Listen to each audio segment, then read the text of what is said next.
What's going on, everybody? The Bills make a blockbuster trade. Middle of the day today, they have traded for Amari Cooper. Tom Pelissero from NFL Network just got the details. The Browns get 3rd and 7th round picks. The Bills get Amari Cooper and a 3rd round pick. One thing I want you all to keep in mind about Amari Cooper that's different from Davante Adams. There's two things. One, Amari Cooper's contract was set up in a way that a team like the Bills with very little salary cap space could absorb that deal. So they didn't have to have the Browns eat the money that was already built in. The second thing, and this is massive. Amari Cooper is an unrestricted free agent at the end of the year. Davante Adams has $30 million in fake money on the contract next year. The Jets will have to release or rework his deal, but release Davante Adams. Amari Cooper becomes a free agent. So the Bills could elect to keep him for sure.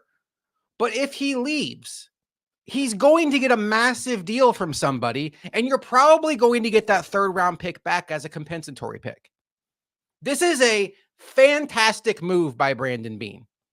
I applaud the Bills.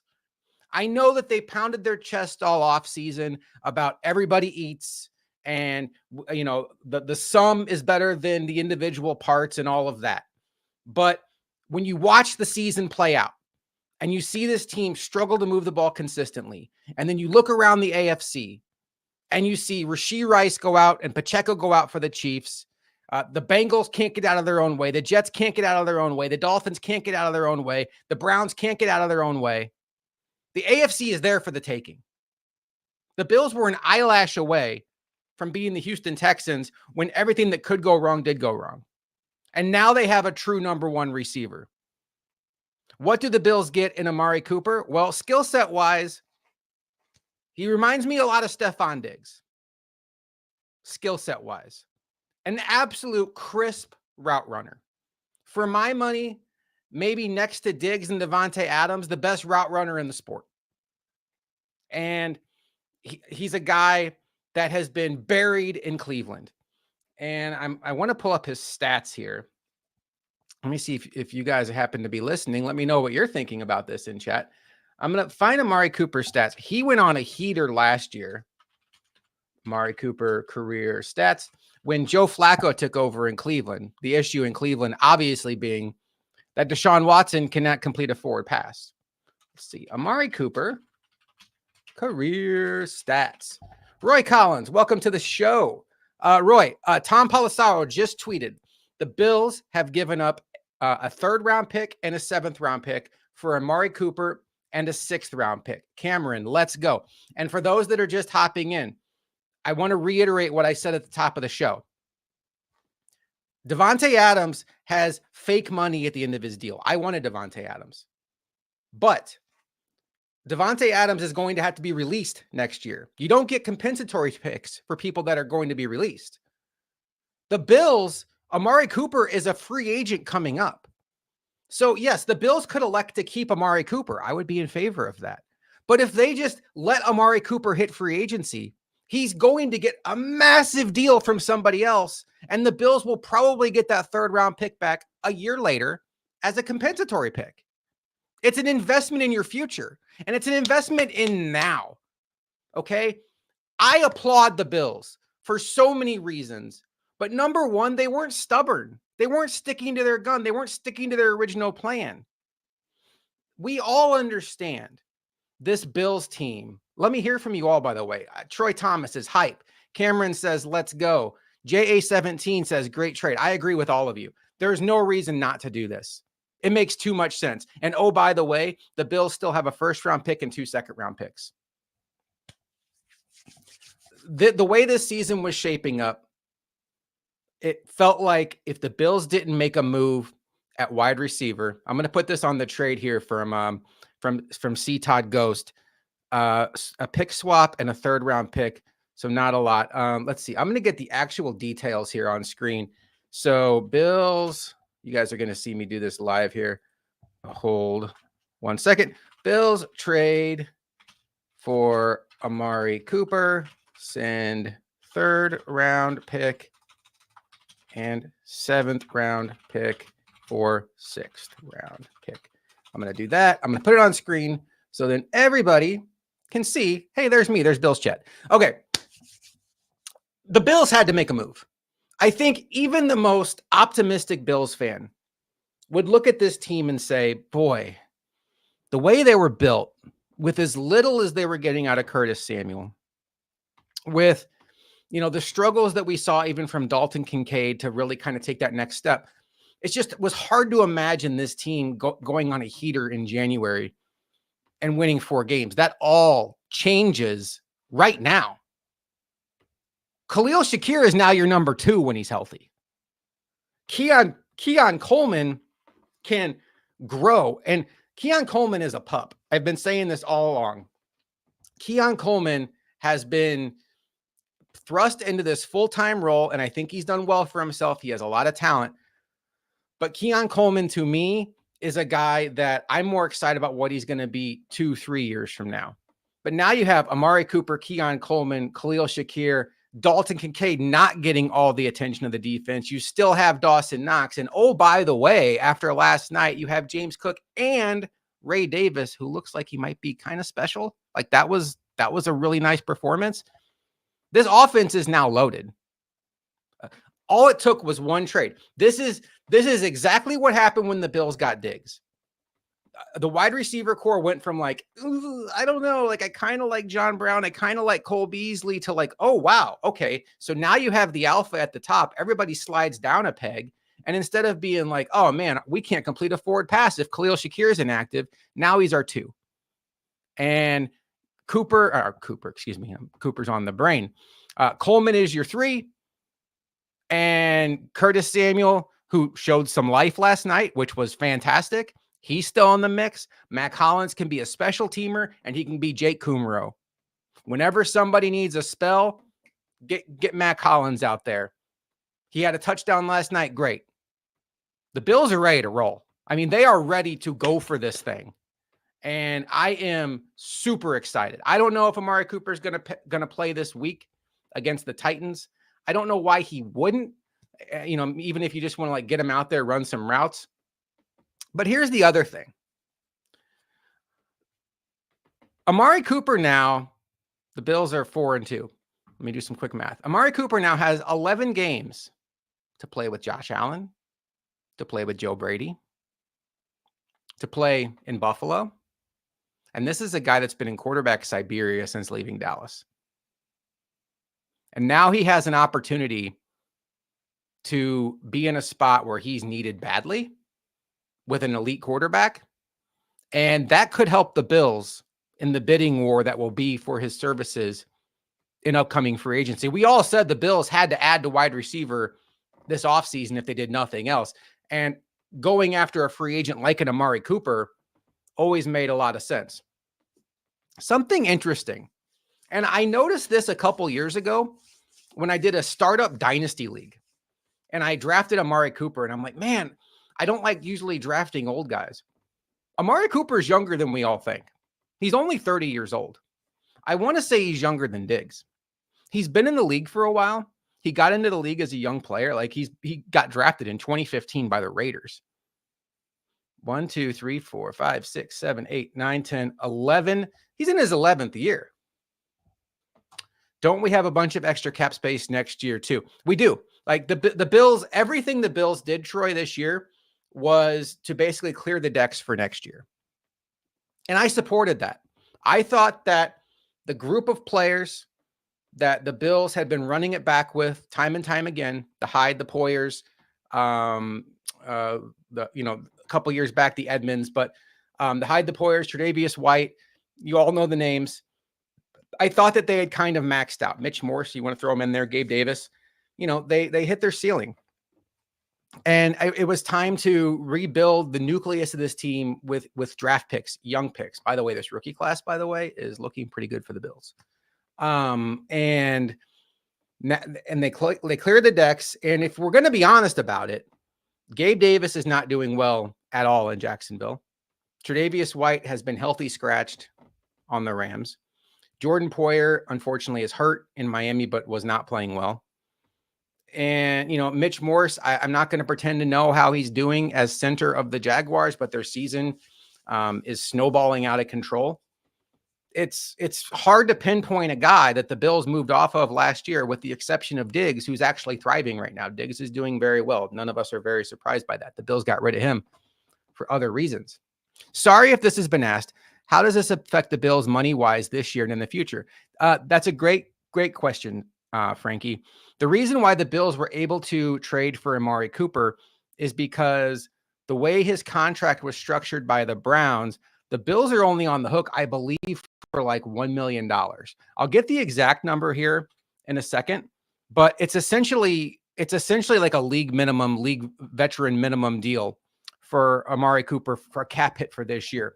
The way that the contract was structured, the majority of his cap hit in 2024 was guaranteed / bonus money, which stays with the team that trades him. So the Browns, in trading him to the Bills, are still absorbing the majority of his cap hit.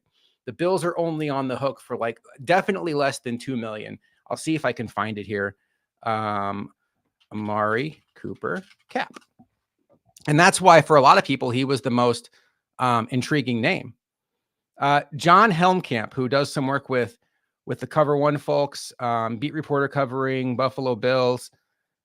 He has here that Amari Cooper is basically free. His base salary is only $1.2 million. $1.2 million for Amari Cooper. So yeah, this is a fantastic move. He is exactly what the Bills needed. They needed a separator. Amari Cooper is exactly that. He's a separator. Hot take: Cooper is going to be better for Buffalo than Diggs was. That's a high bar. That's a very high bar, because Diggs was fantastic for a lot of years. I don't know if Cooper will be here long enough. Maybe he will. But as far as 2024 goes, if you woke up this morning like me, I thought these Bills still need to make a move. I like what I saw last night. It was a gritty win. The Bills fought through a lot of nonsense last night. They gave up a Hail Mary that could have absolutely tanked momentum. Both teams were dealing with the refs. It's supposed to be a high second, but Minnesota screwing that up. Sarah, the Minnesota thing, it is wild. I mean, we were all so thrilled when we were like, oh man, Sam Darnold? Like, that's going to be like basically the 33rd pick in the draft. And Minnesota looks like they're about ready to make a deep playoff run, but it is what it is. It's one of those weird things where obviously I'd like the pick to be high for the Bills, but I'm enjoying seeing Sam Darnold revive his career. Let's see here. I didn't say it because I thought I'd get attacked, but I'd take Cooper over Diggs. No, Sarah, I'm right there with you. To me, the elephant in the room with Diggs is the attitude and the stuff on the sidelines and the passive aggressiveness on social media, and then pretending like he hadn't said anything. And like, why are you guys asking me about this? Like, that got old. It got old quickly. And then the production dipped last year. That is not Amari Cooper. That's never been Amari Cooper. Amari Cooper has always been a good team player, brings a lot of the same skills as Stephon Diggs. If Stephon Diggs was a great teammate and hadn't had the altercation with Josh Allen and they hadn't butted heads, Stephon Diggs would still be a Buffalo Bill.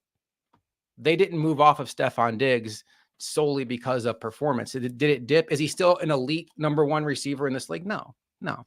But he's good. He's playing well for Houston. And now the Bills have a guy with that very similar skill set who doesn't have the extra baggage that comes with a Stephon Diggs. I've always liked Cooper. He had incredible hands, and he's shifty AF. He has very good hands. And the thing about Amari Cooper is, I want to look at his game log last year. I meant to do that, and then I just got distracted by looking at his contract stuff. So let's look at his career stats. Amari Cooper's a guy that 4 out of the last 5 years has gone over 1,000 yards. He had 1,250 yards last year in an offense that had Deshaun Watson and Joe Flacco throwing him the ball. 1,250 yards. 5 touchdowns. Amari Cooper also in his career has always been one of those guys where he has 1 or 2 games a year where he just wins the fantasy week. He'll get like 200 yards and two or three touchdowns.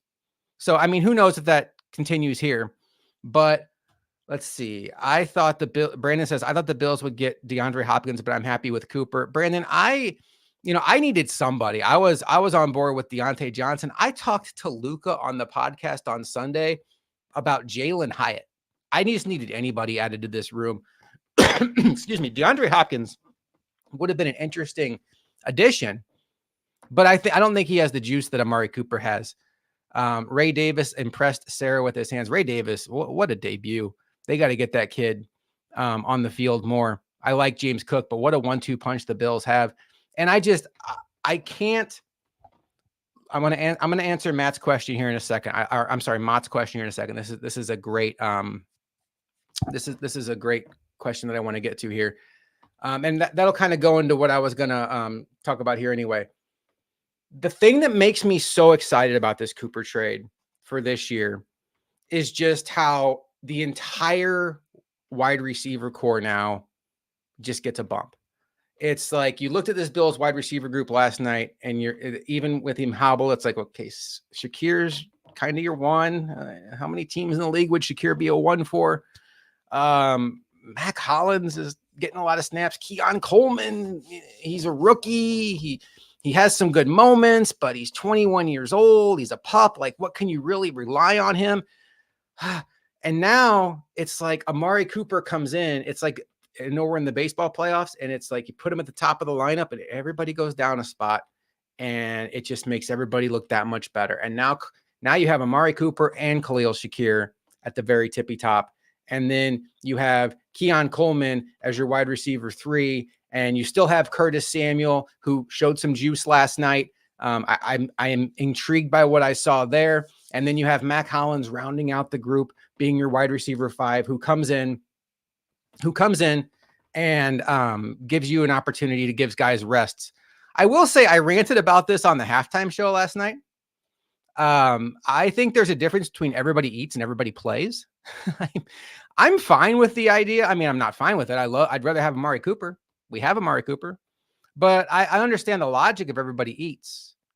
But this idea that everybody has to play is a little bit mind-boggling, because there were so many sequences last night where the Bills would have a big play, and then you look out and it would be Mac Hollins, Marquez Valdez-Scantling, Quentin Morris, and Alec Anderson on the field. You're like, what the hell are we doing? Is this a preseason game? I know guys rotate in the NFL. I know they get tired, but at some point, like, I want the rotations to trim down. This Bills base offense now, when you have Amari Cooper, Khalil Shakir in the slot, Keon Coleman on the other side, Curtis Samuel coming in for gadget plays, James Cook and Ray Davis in the backfield, then you still have your 2 tight ends, and you have your offensive line that Chris Sims said is a blue chip offensive line. And oh, by the way, Josh Allen, this team's ready to roll. This team is absolutely ready to roll. Could MVS be inactive more times than not? Maybe. What the Bills do with MVS is going to be interesting. He has a fully guaranteed deal, so you don't save any money by cutting him, but he certainly seems like the player here that if you're going to have to let a receiver go, I would assume, and everybody else has a locked in role. You're not letting Curtis Samuel go. He has $16 million guaranteed. Keon Coleman's a 2nd round pick in his rookie year. He's obviously here. Amari Cooper just got traded here. He's not going anywhere. And Khalil Shakir is one of Josh Allen's favorite receivers. He's obviously not going anywhere. And Mac Hollins has, he's caught a lot of heat from Bills fans. I think that's more about the guys who should be on the field that aren't playing as well. Mac Hollins is an ace special teamer and has been very reliable when the ball's been thrown to him. So it really does make you wonder what's going to happen with MVS. This division is going to be nice now. And I'm assuming by your picture, YMP, that you're a Jets fan. And from the Jets standpoint, trading for Adams today, I like that for them. And obviously, like, I like trading for Devontae Adams, but the Jets are in a much more unique situation than the Bills. The Jets are they're in like a 1-year window. They have Aaron Rodgers. So I have no problem whatsoever with the Jets shoving in even more this year, getting Devontae Adams. I felt like when they fired Robert Saleh last week, that was kind of like, break glass in case of emergency. Let's wake this team up. Let's go out and beat the Bills. And then when that didn't work and they lost a heartbreaker last night, I get why they injected more life into this team. Do I predict it works? Probably not. I don't like what I've seen from Aaron Rodgers. I don't like what I've seen from the Jets defense. And I think the Jets will probably wind up being a playoff team, because the AFC is not that deep. But I don't know that the Jets are going to compete for a Super Bowl like they thought coming into this year. Cameron says it's going to be wild the type of difference picking up one decent player can make as far as options, especially when we get Cook back and a healthier 1-2 punch in the backfield. Absolutely. This is everybody eats. This is what everybody eats is, because now instead of defenses bracketing Kincaid, they absolutely have to account for Amari Cooper. And that's where you're going to get Khalil Shakir one-on-one in the slot. It's really going to look a lot like the years where the Bills had Diggs and Beasley, the Cooper Shakir connection. And then you also throw in Kincaid and Knox and the best running game the Bills have had in the Josh Allen era. It's going to be fun. It's going to be a lot of fun. And this team has gotten really multiple. I'm so happy that the Bills made this move for a lot of reasons. But one, because I think Rodgers ultimately sealed their fate, by the way. I mean, I used to love Rodgers when he was in Green Bay. He's hard to take right now. Doesn't have a lot of accountability, pretending like he had nothing to do. Sarah says, I'm so excited now. I'm all in. I didn't expect much this season, to be honest. That's down now. Super Bowl, here we go. Why not? Why not think Super Bowl at this? Because when you look at the landscape of the AFC, to me right now, it's Baltimore and it's everybody else. And the Bills, after this move, I think when you look at the fact that they just got Taron Johnson back last night, Terrell Bernard is making splash plays. They're going to still get Von Miller back. They're going to get Matt Milano back at some point in time. And now you add Amari Cooper to this offense. And now you're talking about real skill possession players. Let's go. I see a good question here. Maybe this is a good one to end it on. OG King, how good do you think Amari Cooper is? I think he's excellent. And I think he's excellent at what the Bills desperately needed, which is route running and separation. This Bills team, to me, lacked separators. And it was a frustration of mine. I vented about it because when you look at when Josh Allen went from being a fun young quarterback in 2019 with a lot of potential to being, holy cow, he's a superstar in 2020, it was when the Bills went out and made a concentrated effort to get separators. John Brown, Cole Beasley, then they add Stephon Diggs, they add Emmanuel Sanders, separators, they get open like that. And, there were times where Gabe Davis, who's not a separator, would go deep and the defense would forget about him and fantastic, but it was separators. And this offseason, they went out and added everything but separators. And now with Shakir and Cooper, you have that. And I think Keon Coleman can become that. And I love the way this wide receiver group looks. I love the way this Bills offense looks. They're getting healthier. They have a game coming up against the Titans this week where I would err on the side of caution. If James Cook needs another week, give him another week. You should be fine with Ray Davis and Ty Johnson against the Titans. If Ed Oliver needs another week, please, Ed, take another week. This team has larger goals than things that happen in October. We've seen this team the last 2 years, the last game of the season, the playoffs where they lose, they've basically fielded half a roster.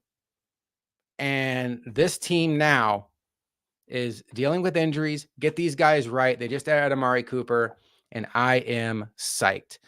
Roy Collins, get used to Bass. His contract makes him a keeper. Dead cap can't be covered by the available cap space.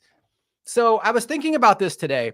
One thing that the Bills can do with Tyler Bass is they can sign a kicker to the practice squad. Okay. And then from there, you could elevate that kicker and make Bass inactive. Maybe it's a wake-up call, what have you. But to Roy's point, I want to pull it up so I have the right numbers here. There's not really an avenue to get rid of Bass right now. If the Bills were to cut him right now, they would take on $4.3 million in dead money. I mean, it would kind of be a wash. They'd save like $100,000 against the cap. You'd be paying him to go away, basically. Like he'd still You wouldn't save any money doing it. And you'd still have some dead money next year, like $1 million dead next year. The other thing about Bass that I will say, and I'm as frustrated as all of you, you have to ask yourself, what's the avenue to get better at kicking? If you go to the street, some of these kickers that are out there, the ones that we've looked at, they don't have the guy from Jacksonville that just got done with his suspension. His name escapes me right now. His numbers are worse than Tyler Bass, even on Tyler Bass's worst day. So I do think, as much as we are all sick of it, as much as I am sick of it, that the Bills' best play right now is probably to ride it out with Tyler Bass, because we've seen him be a good kicker, and maybe we can chalk up last night to bad wind. I don't know. I do think it would behoove the Bills to add a kicker to their practice squad, to at least have somebody getting ready, have them, go over to the stadium midweek, kicking the wins and stuff. So it's not new to him if the Bills need him. But yeah, at this point in time, I think the Bills are kind of tied to Tyler Bass. Looks like a Browns fan here. I hope you all can use Cooper better than we can. Good luck. Browns fans, I want to say this to you all. And there's another one here, the Legend 85 or Legend 86. Browns fan here. Congratulations on getting Amari Cooper. We're tanking anyway. My heart kind of breaks for you guys. And I feel bad for the situation you're in. And, I know that the Browns are kind of a laughing stock of the league right now, because their quarterback is not a good person. And the Browns were so desperate to get a franchise quarterback that they wrote him a ridiculous contract when there were so many question marks about not only his character, but about his play. And, they're going to have to live in this really uncomfortable world for the next couple of years while that contract is still on the books. But, it stinks, because outside of quarterback, you all have a really, really good roster, like some superstars. Myles Garrett, Denzel Ward is really, really good. I like Owusu Koramoah. Amari Cooper is very good. Nick Chubb, unfortunate injury last year, but this is a roster that I think if they just got competent quarterback play, could really compete. And it's a shame, and I feel bad for you all. But we've all been there. We've all been there, like, not to that extreme. Okay. But, we're Bills fans. We went through a 17-year drought where our team could not get out of its own way, continued to make bad mistake after bad mistake. So we feel you. Better days are ahead, but probably not in the near future. To be fair, their kicker missed twice too, but I'm done with Bass. My confidence in him is gone. Yeah, I think it was a real swirly night last night, Sarah. Yeah, Bass has no slack right now, but I do think that if you want to just isolate last night's game, I think it's more about the win and the conditions. Brian says, let's get the Lego loving Rodrigo Blankenship to kick for us. I'm good. I'm good on Rodrigo Blankenship.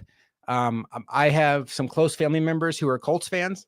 And I think basically what you get with him is Tyler Bass's inconsistency with about half the leg strength. So I'm good on that one. Agree with Sarah on feeling bad. Sarah's bringing it today. I love it.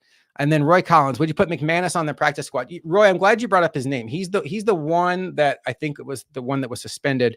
And when I looked at his career stats a couple weeks ago, whenever that was announced, they were worse than Tyler Bass. That doesn't mean that I wouldn't do it. If he's the best option out there, he's the best option out there. But I do think it's interesting that even the Niners, who are now down to like their third kicker, they haven't even checked in on McManus.